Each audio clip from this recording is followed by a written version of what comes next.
And then the other person who was very famous in the New York tri-state area for his speeches, meaning very eloquent in speaking, was Sheikh Imran Hosein.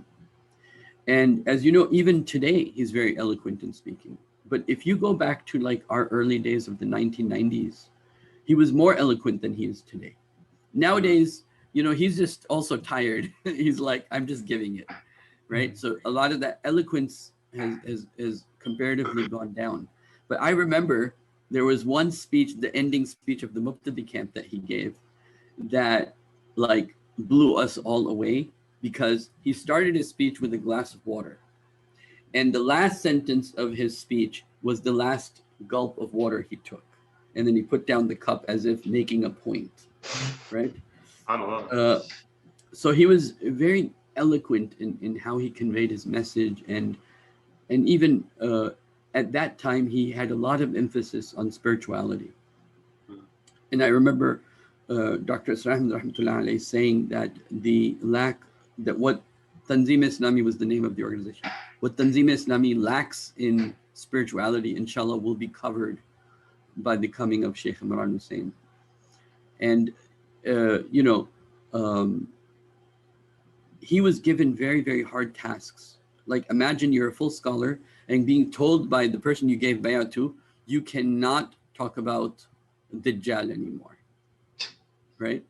You cannot talk about certain topics. And there were reasons for that, which is a whole issue in itself. But you know, Sheikh Imran Hosein was told by Dr. Sarmat, okay, pack your bags, go to Pakistan with me for 2 years. So he left his UN job and went with him for 2 years.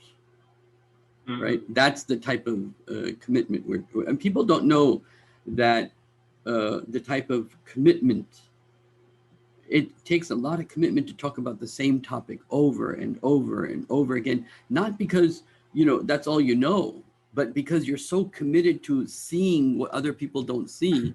You're so committed for them to see what you see, that even though you have 100 other topics to talk about, you're going to stick to what you think is important at that time.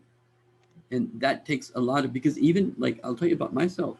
Sometimes if I'm repeating a topic so much, and one of the students will say, oh, we already heard that, then I'll be like, okay, fine. We'll talk about something else today, right? Because I don't want to bore them. But like some scholars, like Dr. Ahmed Rahmatullah, he did not care. He talked about the topics he wanted to talk about, right?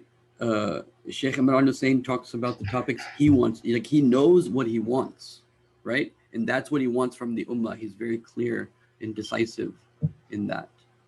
And so, you know, one day when this issue came up about talking about the same issue, or pounding the same issue rather, right? He said, well, a speaker can talk about different topics, but I'm not a speaker.